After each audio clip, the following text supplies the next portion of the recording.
delincuentes que se aprovechan del desconocimiento de las personas para generar nuevas tipologías de fraude y aprovecharse y minar la confianza en algo tan relevante como lo es Breve. En Colombia, desafortunadamente, el marco regulatorio sobre la protección de datos personales no ha evolucionado a la par que las nuevas metodologías de fraude. Entonces, nosotros estamos perdiendo una gran oportunidad de poder utilizar mucha información que tienen las entidades financieras para mejorar esas predicciones de fraude.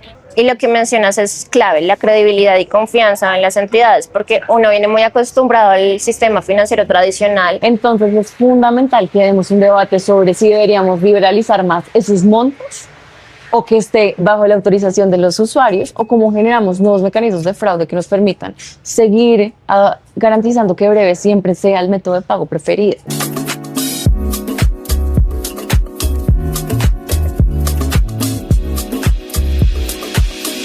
Hola a todos y bienvenidos a otro episodio de A Prueba de Fraude, un espacio donde hablamos claro para no ser la próxima víctima de fraude. Hoy está con nosotros Daniela Jaime, ella es Head de Regulación en Colombia FinTech, el gremio que reúne a muchas de las entidades y empresas que están redefiniendo el futuro financiero del país. Daniela, gracias por estar con nosotros en A Prueba de Fraude. Gracias, Lini, y gracias también a Rizek por esta invitación. Antes de entrar en materia, Daniela, cuéntanos un poco sobre tu experiencia trabajando en regulación en el sector o en el ecosistema FinTech. No, para mí ha sido un gusto y también un honor. Es realmente muy satisfactorio ver cómo muchas cosas que eran un proyecto cuando llegué a Colombia FinTech hoy son una realidad. Por ejemplo, Breve, ver la maduración que han tenido la industria FinTech en Colombia y también como nuevos marcos regulatorios como que van habilitando nuevos modelos de negocio. Genial, una gran trayectoria. Y para ponernos rápidamente en contexto de lo que hablaremos hoy, el ecosistema FinTech está transformando la forma en la que usamos hoy en día el dinero. Pagar, pedir un crédito, enviar dinero, billeteras digitales, Breve, como lo mencionas, y nuevos modelos financieros que hacen de los servicios más rápidos, accesibles y simples. Pero mientras la innovación avanza, Dani, también avanza el fraude. Según reportes de Asabancaria, en el primer semestre del 2025 se registraron más de 218.000 reclamaciones por fraude en canales financieros en Colombia, impulsadas principalmente por estafas en línea y fraudes digitales. Esto nos lleva justamente al tema de hoy, los retos de las FinTech en prevención de fraude. Dani, para empezar esta conversación con una mirada un poquito general del ecosistema, te quiero preguntar algo que hoy en día muchos nos preguntamos. Y es que como las fintechs están acelerando toda la inclusión financiera y la digitalización en medios de pago, pero al mismo tiempo pues el fraude también evoluciona, ¿crees que está creciendo más rápido la innovación fintech o las modalidades de fraude? Pues digamos, creo que acá son procesos que van muy de la mano. A medida que van evolucionando los productos, los modelos de negocio, también desafortunadamente los criminales se vuelven mucho más sofisticados. Eso debería significar o que no deberíamos usar las fintechs o aprovechar los beneficios de la digitalización. Por supuesto que no. Por supuesto que no. Así como tenemos mucha innovación en la prestación de servicios y tenemos unos criminales que están listos para reaccionar con nuevas modalidades de fraude, pues tenemos también una industria tanto fintech como tradicional, que tiene mecanismos muy robustos que se apalancan también de la tecnología para prevenir el fraude. Entonces hay que reconocer que la digitalización viene con retos, pero también viene con muchos más beneficios que de alguna forma disminuyen esos retos. Totalmente de acuerdo, y que además hay que saber utilizar la tecnología, como se está evolucionando la digitalización, también apalancarse de buena tecnología para ello. De acuerdo. Y ampliando un poquito la mirada del ecosistema en general, desde Colombia FinTech, ¿cuáles son hoy esos principales riesgos de fraude que se ven y que enfrentan las empresas en el ecosistema? Pues digamos, yo siento que Breve, con todos los beneficios que trae, también trae una serie de retos, como dicen por ahí. Pago inmediato, fraude inmediato, y también hay cada vez más delincuentes que se aprovechan del desconocimiento de las personas para generar nuevas tipologías de fraude y aprovecharse y minar la confianza en algo tan relevante como lo es Breve. También creo que algo muy relevante es todo lo que tiene que ver con la discusión que tenemos frente a la suplantación, y es que en Colombia, desafortunadamente, el marco regulatorio sobre la protección de datos personales no ha evolucionado a la par que las nuevas metodologías de fraude. Entonces nosotros estamos perdiendo una gran oportunidad de poder utilizar mucha información que tienen las entidades financieras para mejorar esas predicciones de fraude, pero también pudiéramos tener un marco mucho más robusto para ofrecerles mejores herramientas a los clientes que se basen en el tratamiento de los datos biométricos para garantizar que no hay suplantación, ¿no? Totalmente de acuerdo, además que eso robustece un montón la gestión. Y lo que mencionas es clave, la credibilidad y confianza en las entidades, porque uno viene muy acostumbrado al sistema financiero tradicional y cuando se involucra más en quiero un producto de una fintech es sí o sí tengo que confiar y tengo que darle todo mi confianza pues en lo que ellos me están ofreciendo, pero con ello también qué estrategias y estructuras están implementando las fintechs para poder cuidar mi buen nombre, mis datos, mi producto, mi plata, mis servicios, absolutamente todo, ¿no? Sí, pero digamos, yo siento que hay una concepción que algunas personas tienen erróneamente y es que las fintechs son el eslabón más débil de la cadena. Y eso no es cierto. Las fintechs hacen muchas cosas y tienen procesos muy robustos para prevenir el fraude. Entonces, ese problema de confianza existe independientemente del canal donde tú te encuentres, tanto en la presencialidad totalmente como en los mecanismos digitales. Y ahí es muy importante resaltar que, de acuerdo con datos de la Superintendencia Financiera, más del 60% de las transacciones y de las operaciones, tanto del sistema financiero tradicional como estas nuevas fintechs que son vigiladas por la Superintendencia Financiera, se hacen de manera digital. Así que es erróneo asumir que porque las operaciones de las fintechs son de manera 100% digital, pues son más susceptibles al fraude, porque el fraude se presenta tanto en lo digital como en lo presencial. De acuerdo contigo. ¿Y qué pasa con esas entidades que aún no son reguladas por la Super? También tienen mecanismos de validación de identidad muy fuertes también. Entonces, por ejemplo, en Colombia FinTech, nuestras dos verticales más grandes son las de pagos y también la de crédito digital. Algunas entidades que están en la vertical de pagos ya son vigiladas por la Superintendencia Financiera, pero las que no son vigiladas por la Superintendencia Financiera, como las empresas de crédito digital o incluso los proveedores de servicios de pago que están en diferentes partes de una transacción digital, tienen que cumplir con requisitos muy grandes y tienen que generar los mejores mecanismos para proteger a sus clientes. Entonces, estas empresas no operan en el vacío, son igual de susceptibles a una regulación fuerte por parte de la Superintendencia de Industria y Comercio. Entonces, creo que eso es parte de lo que uno ha visto, que son como ciertos mitos que se generan frente a las fintechs y la realidad es que no, todos tenemos que cumplir con los mismos estándares. Claro, los bancos, las entidades vigiladas por la Superintendencia Financiera, en el marco de sus operaciones más financieras, pues tienen un perímetro regulatorio más establecido.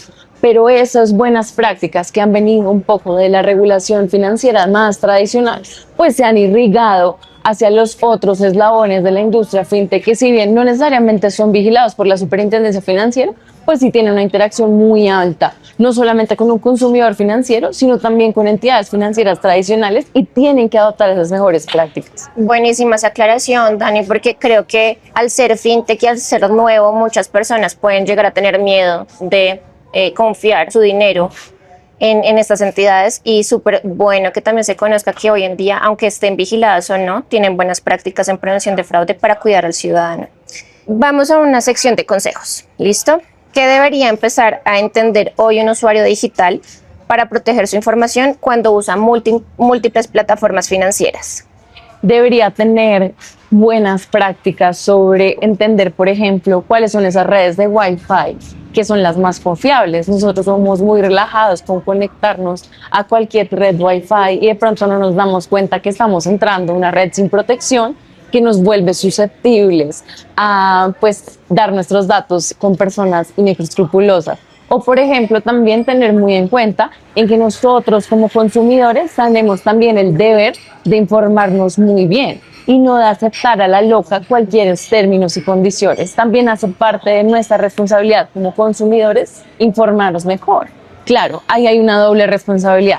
Las entidades fintech y financieras más tradicionales han hecho esfuerzos en darle a la gente información mucho más clara sobre qué es lo que te están pidiendo. Pero también la gente tiene que aprender que, por ejemplo, no es tan necesario que yo tenga que dar acceso a absolutamente todo en mi celular para que me otorguen un crédito. Ahí hay un eslabón muy débil porque la gente no lee lo suficiente. Y hemos visto que, por ejemplo, estos mal llamados gota a gota virtuales lo que hacen es aprovechar toda la información que la persona da sobre su teléfono móvil y terminan usando esa información, por ejemplo, para tener métodos de cobranza extorsivos casi. Entonces sí es muy importante que nosotros seamos muy conscientes de cuáles son esos riesgos, informarnos muy bien y estar muy pendiente de eso que dicen nuestras entidades financieras y fintechs. Nunca te vamos a pedir por teléfono una clave, no es necesario eso. Ten mecanismos robustos de validación de identidad en tu celular para que cuando, por ejemplo, no sé, yo vaya a hacer una transacción más alta en un momento que no es tan usual, pues, por ejemplo, yo le dé la autorización a esa entidad financiera para que pueda hacer una validación biométrica. Entonces se trata de educarnos, de no satanizar tampoco la tecnología y saberla utilizar a nuestro mayor provecho. Buenísimo, Dani. ¿Cuál sería la regla básica que debería seguir cualquier persona para moverse segura entre bancos con breve, fintech y cripto? Creo que lo más importante es tener claridad sobre cuál es la empresa que me está ofreciendo ese servicio, validar, por ejemplo, si es, no sé, si es una entidad que me ofrece una cuenta de ahorros, que es un producto financiero que solamente lo debería ofrecer una cuenta, una entidad financiera, pues ver que aparezca efectivamente como una entidad supervisada por la Superintendencia Financiera de Colombia. Frente, por ejemplo, a una empresa de crédito digital, validar muy bien que no sea que me estén ofreciendo un crédito a través de WhatsApp y a través de un grupo de Facebook, sino que tenga seguramente un sitio web, una aplicación móvil, ver las reseñas de los usuarios y ser muy conscientes de a quién le estoy dando mis datos, quién me está ofreciendo qué servicios y con qué finalidad. Listo, Dani. Ahora vámonos para acciones y vamos a hablar de Open Finance e interoperabilidad. Colombia FinTech ha hablado del concepto tsunami regulatorio.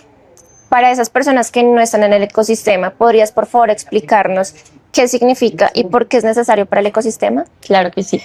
Como yo les comentaba anteriormente, para la industria FinTech en particular, la regulación es muy importante, pero no muy importante solamente porque genere obstáculos o nuevas cargas, que es como usualmente pensamos en la regulación, sino también porque genera espacios habilitantes, habilita nuevos modelos de negocio, permite que haya nuevas políticas públicas que terminan por favorecer la inclusión financiera, la digitalización de los servicios financieros o, como hemos hablado, esa colaboración entre entidades financieras más tradicionales y empresas más de tecnología para mejorar la calidad de un servicio financiero o cuasi financiero.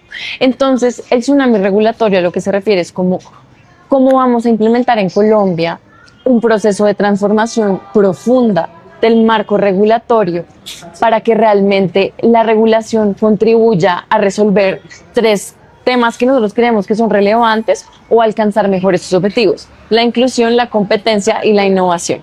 Ok, genial.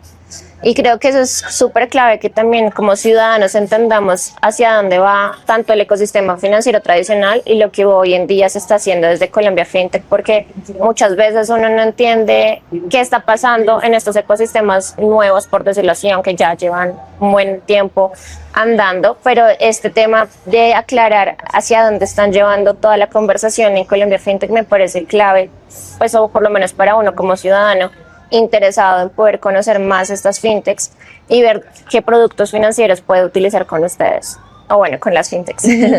Como vocera del ecosistema, ¿cómo está coordinando Colombia FinTech a las empresas del sector para que la innovación digital avance de la mano con la prevención de fraude y así fortalecer la confianza de los usuarios en estos nuevos modelos financieros? Pues digamos, creo que lo más importante para nosotros, por ejemplo, es tener información suficiente sobre los comportamientos del fraude. Queremos implementar mejores prácticas bajo la premisa de que sí, hay que competir mucho y nosotros somos los primeros fans de la competencia, pero también hay que saber en qué espacio se colabora. Y si nosotros podemos colaborar siendo respetuosos de ese marco regulatorio, de las leyes, sobre cuáles son las nuevas causísticas de fraude, cómo se está comportando, emitir alertas tempranas, queremos que hacia allá vaya la industria, en reconocer nuestra propia maduración y también la importancia de justamente reconocer que somos nosotros los que hemos también contribuido a digitalizar los servicios financieros y que no va a haber adopción de servicios financieros digitales si no hay confianza. Y para que haya confianza, el fraude, pues, o la prevención del fraude es fundamental. Genial, sí, porque además, si bien nunca va a haber un fraude cero, la idea sí es poder disminuirlo en gran medida. Y el tema colaborativo de cooperación que mencionas entre fintechs creo que es muy ganador. Total. Hablemos ahora de la hoja de ruta 2026-2030, propuesta por Colombia FinTech. En temas como Open Finance, interoperabilidad de pagos y modernización regulatoria, ¿cuáles son los avances más relevantes y qué impacto tendrán en el ecosistema financiero? Pues digamos, yo creo que en todo hay aspectos positivos. Nuestro documento se divide entre unas propuestas que son transversales, que como su nombre lo indica, tienen que ver con toda la industria fintech, pero también hacemos un análisis por cada una de las verticales o segmentos fintech, dentro de los que se encuentra crédito, pagos, crowdfunding, cripto. Entonces tratamos como de que sea una visión muy integral. En lo que tiene que ver con los avances más relevantes y a lo que hay que ponerle mucha atención es primero, claro, a Open Finance. Open Finance llevamos hablando mucho tiempo, esperando a que pase, cómo va a pasar. Hay que ponerle mucha atención, porque el marco regulatorio es la primera parte, pero después, cómo se desarrolla la gobernanza, cuáles van a ser los estándares, porque para los que no sepan de pronto, Finanzas Abiertas es un marco que habilita que entre diferentes entidades financieras o fintechs se compartan los datos de los consumidores con su consentimiento. Ese intercambio de datos no solamente abre una posibilidad de que esos servicios financieros sean más importantes para la gente, que realmente se ajusten a sus necesidades, sino que también abre un debate sobre cómo vamos a garantizar que, hablando de fraude, de la confianza, que no se vayan a generar espacios donde ese envío de información de una entidad a otra entidad sea vulnerable. Y entonces creemos un nuevo escenario de riesgo para los usuarios. Es muy importante pensar en cuáles van a ser esos estándares que van a habilitar compartir esos datos. Breve es súper importante también. Ya vamos en que Breve van 5 meses de operación. Ahora es, bueno, ¿qué vamos a seguir haciendo para que Breve sea más estable, para que haya más adopción? Y algo que es súper relevante, tenemos más de 100 millones de llaves registradas, de 34 millones de colombianos aproximadamente, que pueden ser clientes persona natural o persona jurídica. Pero cuando uno va a ver los datos desagregados, Breve aún tiene una brecha en la adopción, sobre todo de personas jurídicas, o sea, es decir, de los comercios. Y ahí hay un espacio muy grande para impulsar su adopción. Y por ejemplo, nosotros de Colombia FinTech estamos muy interesados en dar un debate sobre cómo logramos impulsar nuevos casos de uso de Breve, por ejemplo, modificando esos límites a las transacciones. Ahorita, desafortunadamente, se ha considerado que la prevención del fraude, el método de protección de los consumidores es establecer montos transaccionales o límites transaccionales por debajo del límite regulatorio. Y eso en la práctica lo que hace es que Breve no pueda tener tanto dinamismo. Si yo voy a hacer un pago grande, no voy a poder hacerlo porque mi entidad financiera me está poniendo un límite. Entonces es fundamental que demos un debate sobre si deberíamos liberalizar más esos montos o que esté bajo la autorización de los usuarios, o cómo generamos nuevos mecanismos de fraude que nos permitan seguir garantizando que Breve siempre sea el método de pago preferido. Pero eso va a necesitar un debate muy serio sobre los montos transaccionales. Y sobre todo temas de educación financiera, porque hay desconocimiento de cómo funciona Breve todavía después de 5 meses de operación. Y muchas veces es como doy clic en un link, me hacen fraude porque tengo que descargar una aplicación, porque WhatsApp, o sea, todavía hay mucho desconocimiento. Y creo que mientras haya una educación financiera en términos de cómo funciona Breve y para qué podemos usarlo y hasta dónde podemos llegar, creo que también es clave para que esa adopción que mencionas se pueda dar. Totalmente. La adopción depende también de la educación financiera y también de que existan más casos de uso. Tenemos que seguir educando a las personas, haciéndoles entender que lo único que necesitan para hacer una transferencia en Breve es una llave, tener una cuenta transaccional. No les van a pedir ni mensajes de texto, no les va a llegar un mensaje de que tienen que aceptar la transacción. Simplemente eso no pasa, llega automáticamente. Claro, ahí también hay otro punto muy importante. Esto no tiene que ver tanto con el fraude, sino con los errores que cometemos como consumidores. Hay mucha gente que aún se equivoca llenando los datos de la llave. A pesar de que tengamos los datos enmascarados, te termina volviendo un proceso muy tedioso también para las entidades. Porque lo que hemos hablado, Breve es inmediato, la transacción se hace inmediatamente. Es muy difícil para una entidad poder responder en esos casos cuando nosotros como consumidores tenemos una responsabilidad. Total. Y esto no quiere decir que entonces yo le estoy echando la culpa a los consumidores y las entidades no tienen nada que hacer. No, pero sí tenemos que ser mucho más conscientes en que, como todo en la vida, tenemos unos derechos, pero también tenemos unos deberes. Y nuestro deber como consumidores financieros es ser responsables, educarnos sobre cómo funciona el sistema. Y ahí hay un esfuerzo muy grande, impulsado por el Banco de la República, y que todas las entidades han hecho un muy buen esfuerzo en apropiarse de esas herramientas de educación y en darle todas las herramientas a las personas para que puedan conocer más sobre Breve y utilizarlo de manera segura. De acuerdo, también es falta como de leer, de leer y de aprender un poco cómo funciona todo este tema de Breves. Dani, uno de los puntos claves de la hoja de ruta 2026-2030 es transformar la forma en que los colombianos usamos el dinero, desde pagos digitales hasta acceso de crédito. ¿Qué cambios estructurales están impulsando desde Colombia FinTech para lograrlo? Tenemos una agenda muy ambiciosa que atiende, como les decía, unos problemas que son transversales. Por ejemplo, tener debates serios en un momento complejo en términos fiscales, por ejemplo, sobre los efectos del 4 por mil en la adopción de servicios financieros digitales. También sobre todo el rol de las retenciones, que si bien parece que vamos muy avanzados en el debate nacional, aún estamos a la espera del decreto que actualmente haga que esas retenciones pasen de ser del 1.5 al 0%, pero también hablamos, por ejemplo, de cómo generar mecanismos, hablando de fraude, de apertura de cuentas y de productos financieros en entornos 100% digitales, cómo realmente vamos a tener un acceso libre a esos mecanismos de identidad digital. Colombia tiene una ventaja gigante que de pronto no lo tienen todos los países en América Latina, y es que casi que toda la población tiene por lo menos un documento de identidad. Casi que todos lo tenemos, eso no pasa en cualquier parte.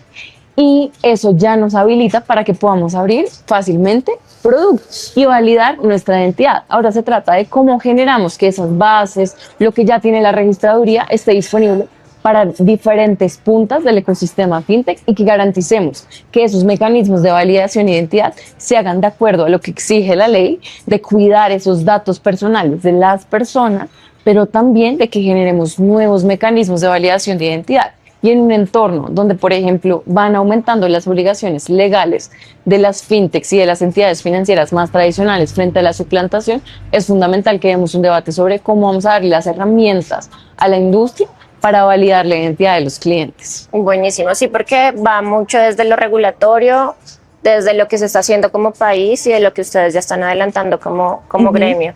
Genial, Dani. Listo, ahora sí nos vamos con algo que llamamos preguntas rápidas para respuestas cortas. Perfecto. ¿Lista? ¿El mayor riesgo hoy, suplantación o ingeniería social? Yo diría que las dos. Las dos. Una palabra que defina el futuro de las fintech en Colombia. Confianza. ¿Qué es más fuerte en prevención, la educación financiera o el monitoreo transaccional? Los dos. O sea, tiene que haber educación financiera, tenemos que tener consumidores financieros más informados, más educados, pero también tenemos que aprovechar las herramientas de la tecnología para darle mejores herramientas de decisión a las empresas. Listo. La prevención del fraude debe empezar por las empresas. Listo.